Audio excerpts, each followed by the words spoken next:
kublaya pi baro kumba pila jutip yang te kitu ki bom patip ka kerteng jonga di Jos Paryong te ngadon mentahang ni bat ngasim kane ka kabu ban pentip sepi bak haka arpu praterik mentau benai kan sadon kawe ka program te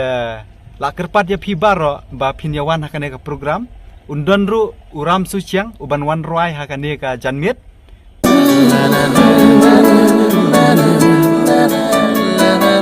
ye wari hamse dapen yo haki nyatang dan hi tese buat kasni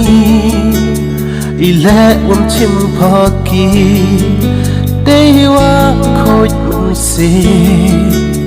sia bha dei to khur no chade.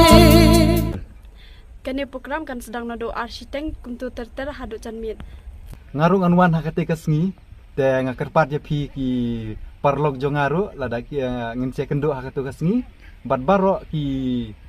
weiru ba pinyawan hakate kasngi wat nom ya pep namar ba yo pin sababe namar kane kade kasin ka baningkong ba uram suciang unwan roi hakane ka than ka dong ka jongi ma apok kensi Nakaleng jongale 100% ngan paya kate kasi te yek paralong sai kendo kate kasi ma. Mentah kasngi ke kadau ke balak penlong ye pi ba pen ya poi sene. jing syam ta kasngi ya poi sene ba ngi one shot ya kawe ka series ka bangin saplat nyo hi ka ba kerteng ba be klem kut Kat nu ngasung komen bang ayo ban shimenta kani ka series ke ban sapelai ha ka channel ri Paibok.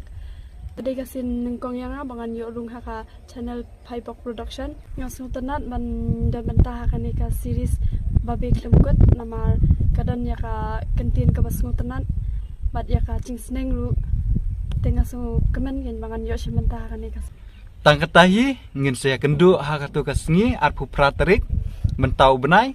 kublai sibun Boleh sebut.